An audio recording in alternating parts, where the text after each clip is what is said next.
Hello everyone. आज हम ये देखेंगे कि अगर हमारा रिपोर्टिंग वर्ब पास्ट टेंस में है तो भी रिपोर्टिंग वर्ब पास्ट टेंस में होने पर भी टेंस में कब हम बदलाव नहीं करें।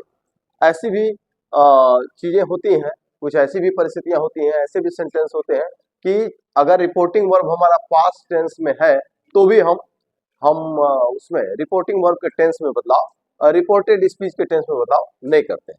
तो यहाँ जितने भी एग्जाम्पल मैंने दिए हैं वहां पे सब में रिपोर्टिंग वर्ब पास्ट टेंस में है, लेकिन उस सब में हमको टेंस में बदलाव नहीं करना है।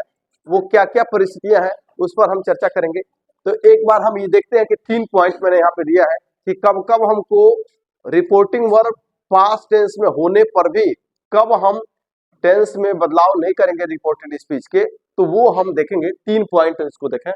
पहला ये कि सदा सत्य रहने वाले तथ्य, कोई ऐसी चीज जिसको हम यूनिवर्सल ट्रूथ भी बोल सकते हैं, तो कोई ऐसी चीज जो हमेशा सत्य रहने वाली चीज है तो वहां उसको हम नहीं बदलेंगे, टेंस को नहीं बदलेंगे। अगर आदत, कोई आदत है, कोई ऐसी चीज है, कोई आदत जो चल रही है वो अभी भी मौजूद है तो वहां पे हम उस सेंटेंस को नहीं बदलेंगे।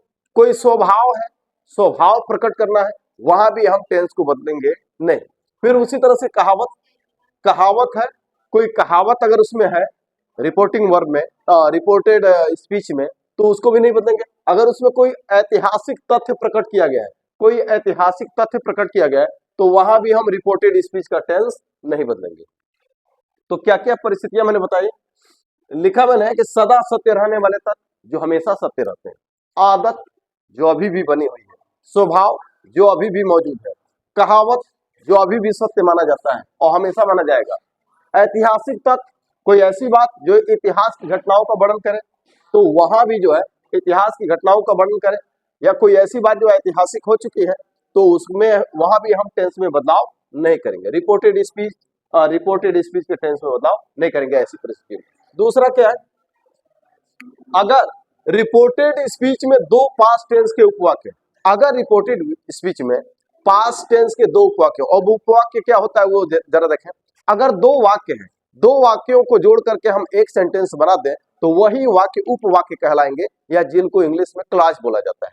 तो ये है, तो अगर हमारे रिपोर्टेड स्पीच में दो उपवाक्य हैं और दोनों पास्ट टेंस में, अगर हमारे रिपोर्टेड स्पीच में पास्ट टेंस के दो उपवाक्य हैं और पास्ट टेंस के दो उपवाक्य हो और उनमें से कोई एक इफ से शुरू हो, अनलेस से शुरू हो, व्हाइल से शुरू हो, आफ्टर से शुरू हो, बिफोर से शुरू हो, टिल से, अंटिल से, व्हेन से शुरू हो, तो हम रिपोर्टेड स्पीच का टेंस नहीं बदलेंगे। अगला तीसरा हमारा है रिपोर्टेड स्पीच में, अगर रिपोर्टेड स्पीच में कही गई बात, अगर रिपोर्टेड स्पीच में जो भी बात कही गई है अगर संसार के समस्त मनुष्यों पर वो लागू होता है, अगर वो संसार के समस्त मनुष्यों पर लागू होता है तो वहां पर भी हम वी अस आर आर्स आरसेल्फ को नहीं बदलेंगे। फिर से सुनिए, अगर रिपोर्टेड स्पीच में जो बात कही गई है अगर वो संसार के समस्त मनुष्यों पर लागू होता है तो हम we us our ours our self को भी नहीं बदलेंगे। तो अब इसको देखते हैं एग्जाम्पल को। यहां पे मैंने लिखा ही सेड 2 and 2 is 4, उसने कहा कि 2 और 2 4, उसने कहा कि 2 और 2 4, तो 2 और 2 4 आज से नहीं, बहुत पहले से 2 और 2 4 होता है और कभी भी भविष्य में भी 2 और 2 4 ही होगा, कभी 8 नहीं होगा। ऐसी चीज ये कभी बदलने वाली नहीं। क्यों जी, 2 और 2 4, 1000 साल बाद क्या होगा, 2 और 2 कितना होगा, 8 8 होगा नहीं। तो सुनिए, तो भविष्य में भी आज के 1000 साल बाद भी 2 और 2 4 ही होगा, इसलिए यहाँ पे इस टेंस का, इस वाक्य का टेंस नहीं बदलेंगे। तो यहां लिखेंगे ही सेड, यहां ऑब्जेक्ट नहीं है और सेकंड पर्सन नहीं है तो ऑब्जेक्ट की जरूरत भी नहीं है, तो सेड को सेड ही रहने देंगे। यहां पे लिखेंगे दैट 2 and 2 is 4, ये यहां पे हमारा सेंटेंस समाप्त हुआ। कामा इनवर्टेड कामा हट जाएगा। अब अगले सेंटेंस को देखें। शी सेड, उसने कहा, फूड गिव्स अस एनर्जी, उसने कहा भोजन हमें ऊर्जा देती है। भोजन हमें ऊर्जा देती है। ये विज्ञान का सिद्धांत है।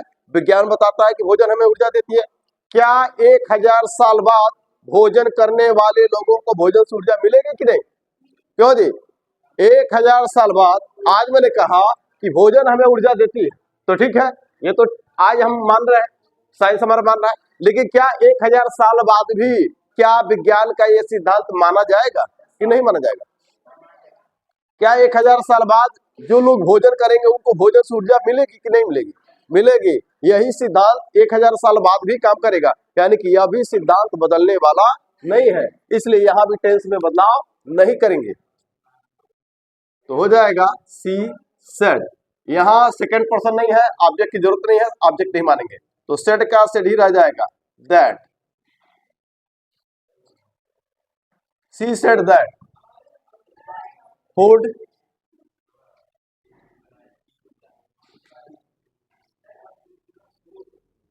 गिव्स। अब यहां पे जरा देखिए, एक बात बताइए, यहां पे कितने लोग मौजूद है? यहां 10-12 लोग मौजूद हैं, जो लोग भी मौजूद हैं। क्या इसके अलावा क्या ये जो भोजन से ये जो बात कही गई है कि भोजन हमें ऊर्जा देती है, क्या ये केवल हम ही लोगों पर लागू होता है कि संसार के हर व्यक्ति को भोजन से ऊर्जा मिलती है? संसार के हर व्यक्ति को भोजन से ऊर्जा मिलती है। ये केवल हमारे पर लागू नहीं होता है, ये संसार के हर मनुष्य पर लागू होता है। इसलिए यहाँ पे वी अस आर आर्स, अगर ऐसे वाक्य में वी अस आर आर्स आरसेल्फ आया है तो इनको भी हम बदलेंगे नहीं। जैसा कि इसके पहले हम क्या करते रहते हैं, क्या करते रहे, फर्स्ट पर्सन को हम किसमें बदलते थे? फर्स्ट पर्सन को बदलते थे सब्जेक्ट के अनुसार, रिपोर्टिंग वर्ब के सब्जेक्ट के अनुसार। लेकिन यहाँ पे हम वी अस आर आर्स को चेंज नहीं करेंगे, क्योंकि यह जो सिद्धांत है संसार के समस्त मनुष्यों पर, समस्त प्राणियों पर लागू होता है। इसलिए यहाँ पे अस को भी नहीं बदलेंगे, तो यहां लिखेंगे अस energy.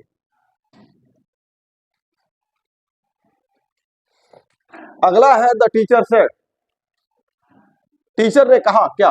The earth moves around the sun, earth means पृथ्वी, मूव्स मतलब घूमती है, अराउंड मतलब चारों तरफ पृथ्वी, सन मीन्स सूर्य के। एक बात बताइए, यहां पे कहा गया द टीचर सेड, टीचर ने कहा, लिखने वाला काम बाद में। टीचर ने कहा पृथ्वी सूर्य के चारों ओर घूमती है। क्यों जी? 1000 साल बाद क्या पृथ्वी सूर्य का चक्कर लगाएगी या सूर्य पृथ्वी का चक्कर लगाएगा? सूर्य ही पृथ्वी ही सूर्य का चक्कर लगाएगी। यह भी कोई कभी बदलने वाला नहीं है।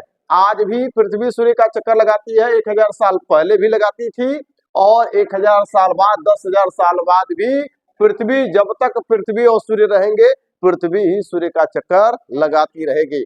इसलिए यहाँ पे इसका भी टेंस नहीं बदलेंगे।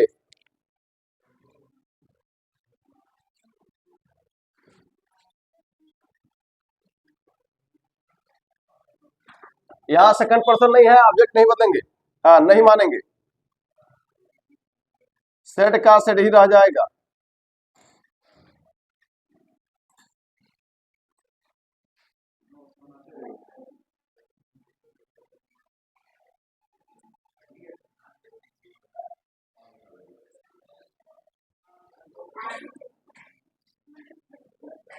तो यहाँ पे इन्वर्टेड कामा इन्वर्टेड कामास को हटा देंगे, तो यहाँ भी टेंस नहीं बदला, मतलब अभी तक के सेंटेंस में हमने टेंस को नहीं बदला है।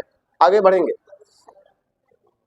ही सेड, उसने कहा, डॉग्स बार्क एट स्ट्रेंजर्स, कुत्ते अजनबियों पर भौंकते हैं। डॉग्स कुत्ते, बार्क माने भौंकना, एट स्ट्रेंजर्स मतलब अजनबियों पर, कुत्ते अजनबियों पर भौंकते हैं। अच्छा एक बात बताइए, आज के हजारों साल बाद आपको क्या लगता है कुत्ते अजनबियों पर भौंकना बंद कर देंगे क्या? नहीं, इनका इनका यही स्वभाव होगा, ठीक है ना। स्वभाव ये छूटने वाला नहीं है, ये आदत छूटने वाला नहीं है, ठीक है। फिलहाल तो ऐसा नहीं दिखता है, ठीक है। तो यहाँ पे भी टेंस में बदलाव नहीं करेंगे।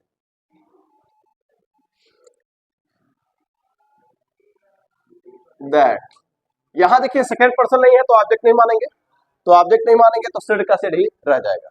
डॉग्स।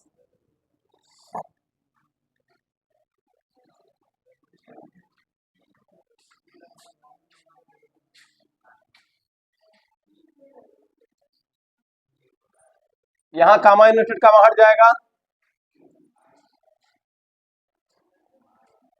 अगले सेंटेंस को, यानी कि यहां भी हम टेंस नहीं बदले, क्योंकि आदत है, स्वभाव है कुत्तों का, ये बदलने वाला नहीं है। तो यहाँ पे जो चीज कभी बदलने वाली है उसका टेंस भी नहीं बदलेगा।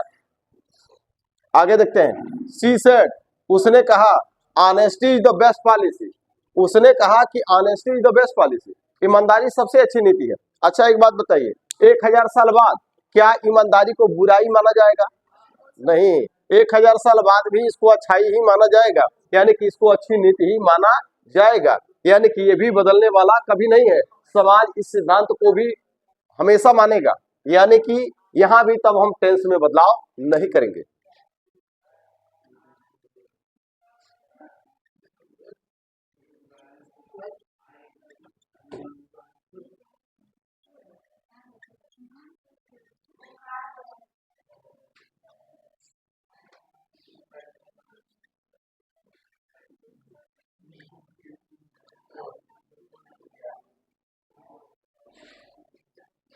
देखिए यहाँ पे पॉलिसी यहाँ पे लिख रहा है, जगह नहीं है, जगह की कमी है इसलिए यहाँ पे लिख दिया मैंने पॉलिसी। ये अब यहाँ पे जगह नहीं थी और यहाँ भी करना है, तो इसको मैंने यहाँ पे लिख दिया। तो मैंने लिखा है she said that honesty is the best policy, यहाँ पे नीचे लिखा है। आगे देखेंगे, अगला है रोहन सेड, रोहन ने कहा, रोहन ने कहा labour never goes in when. Labour मतलब मेहनत, परिश्रम, नेवर मीन्स कभी नहीं, गोज मीन्स जाता है, इन वेन मीन्स बेकार, मेहनत कभी बेकार नहीं जाता है, ऐसा कहा गया। किसने कहा? रोहन ने कहा। रोहन ने कहा कि मेहनत कभी बेकार नहीं जाता है। एक बात बताइए, आज के कुछ समय बाद, आज के हजारों साल बाद क्या मेहनत का कोई फल नहीं मिलेगा? मेहनत हमेशा कारगर होगा, मेहनत का फल हमेशा अच्छा ही होगा, है ना। मेहनत कभी बेकार न कभी जाता रहा है, न आज, न कल, न भविष्य में, ठीक है। तो ये भी सिद्धांत हमेशा स्वीकार किया जाएगा कि मेहनत कभी बेकार नहीं जाता है। जो व्यक्ति मेहनत करेगा उसको देर या सवेर उसको उसका अच्छा परिणाम मिलेगा जरूर। तो यहाँ भी हम इसको चेंज नहीं करेंगे, टेंस में बदलाव नहीं करेंगे। ये हजारों साल बाद भी ये सिद्धांत चलता रहेगा, ऐसे ही चलेगा। आगे बढ़ेंगे।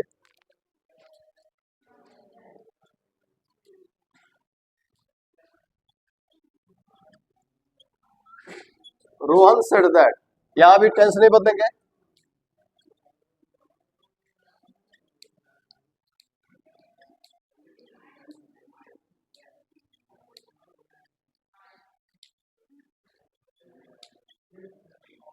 अगला सेंटेंस हम देखेंगे, शी सेड, उसने कहा, बाबर कौन था मालूम है?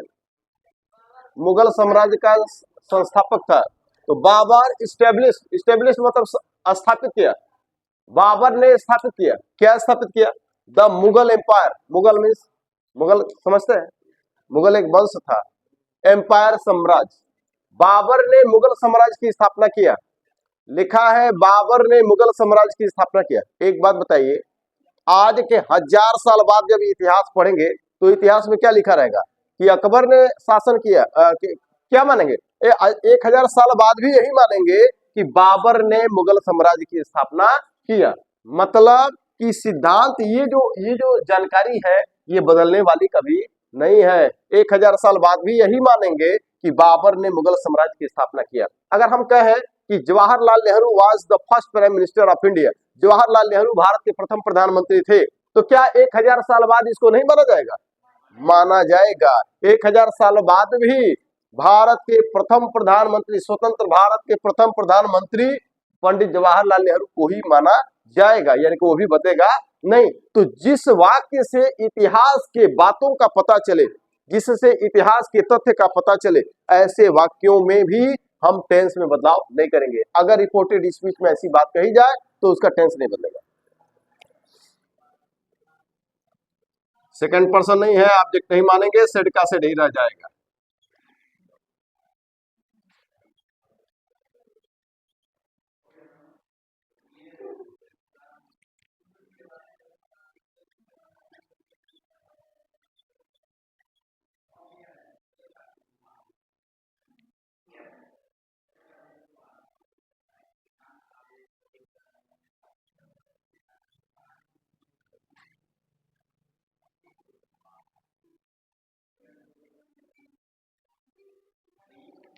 तो ये हुआ। आगे देखें, दो सेंटेंस और है। यहां पे लिखा है, जरा देखिएगा, यहाँ पे दो उपवाक्य है, पहले लिखने वाला काम बाद में, पहले समझिए। सी सेड, उसने कहा, सी सेड, उसने कहा, क्या कहा? I will stay, I will stay, मैं ठहरूंगा। स्टे मतलब ठहरना, रुकना, ठहरना। अंटिल, अंटिल मतलब होता है जब तक नहीं, अंटिल मीन्स होता है जब तक नहीं। ही रीचेज, वह पहुंच जाता है। तो मैं ठहरूंगा जब तक वह नहीं पहुंच जाता है, यानी कि जब तक वह नहीं पहुंच जाता है तब तक मैं ठहरूंगा, मतलब उसके नहीं पहुंचने तक, मतलब जब तक वो पहुंच नहीं जाता है तब तक मैं यहाँ पे ठहरूंगा। तो ये देखिएगा जरा, यहाँ दोनों सेंटेंस किस टेंस में? देखिए यहाँ पे दो उपवाक्य है। देखिए, आई विल स्टे, मैं ठहरूंगा। फिर क्या कहा गया? अनटिल ही रीचेज, जब तक वह नहीं पहुंच जाता है। तो देखिएगा, देखिए सेंटेंस में दो उपवाक्य, सेंटेंस में दो उपवाक्य। जरा इस सेंटेंस को भी देख लीजिए, दोनों को हम कंपेयर करके पढ़ेंगे, दोनों को कंपेयर करके। चल देखिएगा, लिखा है आई विल स्टे, मैं ठहरूंगा, अनटिल ही रीचेज, जब तक वह नहीं पहुंच जाता, यानी कि उसके पहुंचने तक मैं यहाँ ठहरूंगा।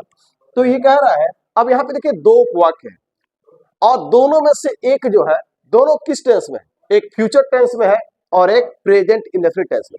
फ्यूचर इंडेफिनिट और एक प्रेजेंट इंडेफिनिट। तो देखिए,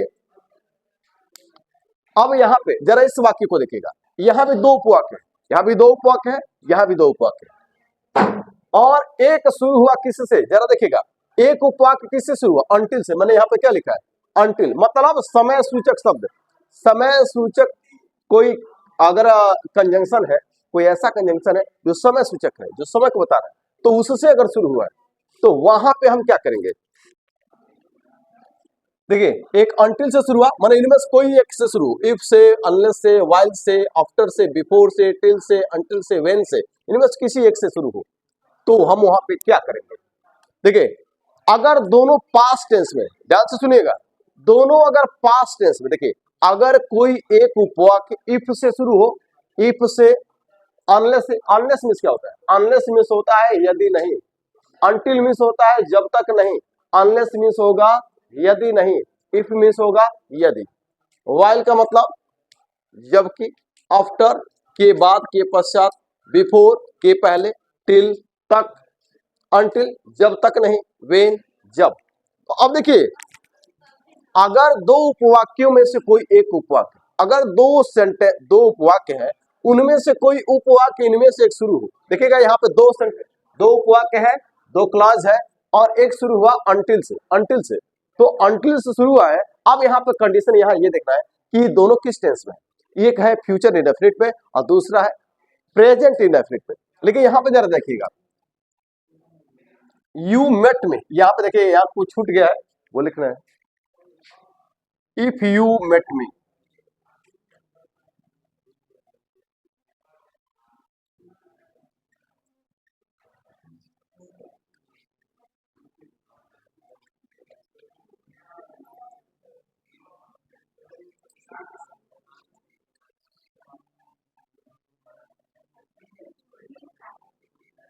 यहां पे लिखा है if you met me I would help you. जरा देखिएगा इधर, यहां भी दो उपवाक्य है, इफ यू मेट मी, यदि तुम मुझसे मिल, यदि तुम मुझसे मिलो, आई वुड हेल्प यू, मैं तुम्हारी सहायता करूंगा। अब यहाँ पे देखिए, ये कंडीशनल सेंटेंस है, ये पास्ट टेंस में क्यों है उस पर चर्चा बाद में होगी, हालांकि इसका सेंस प्रेजेंट टेंस में ही लगाएंगे, लेकिन ये बनेगा पास्ट टेंस में बना है क्यों, इस पर चर्चा बाद में हम करेंगे। देखिए, if you met me I would help you, देखिएगा यहां भी देखिए दो उपवाक्य है, दो उपवाक्य, एक ये है इफ यू मेट मी और एक है आई वुड हेल्प यू।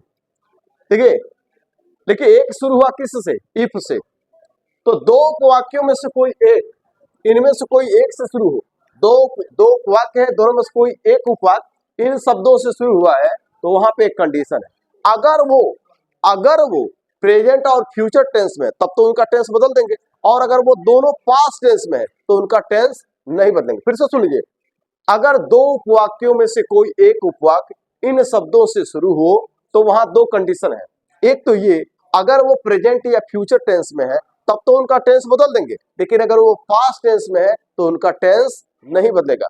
अब यहां पे जरा देखिए, I will stay future indefinite, he reaches ये प्रेजेंट इनडेफिनिट, इसका टेंस हम बदल देंगे। अब यहां लिखेंगे, अच्छा देखिए ऑब्जेक्ट नहीं है और यहां सेकंड पर्सन भी नहीं है, तो ऑब्जेक्ट की जरूरत भी नहीं है, ऑब्जेक्ट नहीं मानेंगे, तो सेड का सेड ही रह जाएगा। तो सी सेड दैट, आई हमारा फर्स्ट पर्सन सब्जेक्ट के अनुसार बदला जाएगा, सब्जेक्ट है सी तो आई को सी के अनुसार बदलेंगे तो हो जाएगा सी। विल, विल को बना देंगे वुड, विल सेल को बदलते हैं वुड में, स्टे, until, until he, ये हमारा थर्ड पर्सन में है, इसको नहीं बदलेंगे। अब देखिए शायद ये हटेगा ना, उधर नहीं कर रहे हैं, देखेगा नहीं, ठीक है ना, इसको हम ऊपर लिख दे रहे हैं, तो यहाँ until लिख दिया मैंने, अब ही को यहाँ पर लिख देते हैं ही, और रीच का हो जाएगा रीच। देखिए थर्ड पर्सन है, थर्ड पर्सन को नहीं बदलते, ये वर्ब का फर्स्ट फॉर्म है, सेकंड फॉर्म में देखिए सब्जेक्ट प्लस वर्ब के फर्स्ट फॉर्म को बदलते हैं सब्जेक्ट प्लस वर्ब के सेकंड फॉर्म में, पिछले क्लास में ये मैंने बताया था, यानी कि subject plus second form, subject plus first form को बदल देंगे सब्जेक्ट प्लस सेकंड फॉर्म में, यानी प्रेजेंट इंडेफिनिट को पास्ट इंडेफिनिट में, तो ये हो जाएगा, यहाँ पे ये समाप्त हुआ। इस सेंटेंस को देखें, यहां लिखा, ये देखिए दो उपवाक्य है, दोनों में से एक शुरू हुआ इफ से, लेकिन दिक्कत क्या है कि यहाँ पे दोनों पास्ट टेंस में, ये वुड भी क्या है, विल का पास्ट है, पास्ट फॉर्म है ये, तो ये पास्ट टेंस में है दोनों, तो जब दोनों पास्ट टेंस में है और उनमें से कोई एक इनमें से शुरू हुआ है, इन शब्दों से शुरू हुआ है, तो वहां पे टेंस में कोई बदलाव नहीं करेंगे, टेंस में कोई बदलाव नहीं होगा, तो यहाँ पे लिखेंगे ही सेड। अच्छा देखिएगा यहाँ पे सेकंड पर्सन है तो ऑब्जेक्ट मानना पड़ेगा, कुछ मान लेते हैं, तो मी मान लेते हैं, तो ही, तो ऑब्जेक्ट अगर मानेंगे तो सेड का टोल्ड हो जाएगा, टोल्ड मी, कामा इनवर्टेड कामा के स्थान पर दैट, इफ यू, यू आपका सेकंड पर्सन ऑब्जेक्ट के अनुसार, तो हो जाएगा आई, मेट, ये, और ये देखिए ये पर्सन तो चेंज हुआ लेकिन टेंस में बदलाव नहीं होना है, टेंस में कोई बदलाव नहीं करेंगे। मी, मी भी फर्स्ट पर्सन, अगर यू को मी के अनुसार बदला गया तो आई हुआ, मी फर्स्ट पर्सन सब्जेक्ट के अनुसार हो जाएगा हिम, कामा आई फर्स्ट पर्सन सब्जेक्ट के अनुसार ही, वुड हेल्प यू, यू आपका सेकंड पर्सन लेकिन ऑब्जेक्ट है, सेकंड पर्सन को ऑब्जेक्ट के अनुसार बदलेंगे, और यू भी ऑब्जेक्ट है तो यू को मी के अनुसार बदलेंगे, हो जाएगा मी। तो इसके साथ ये वाला हमारा पार्ट समाप्त होता है, इसमें आज के लिए इतना ही, थैंक यू।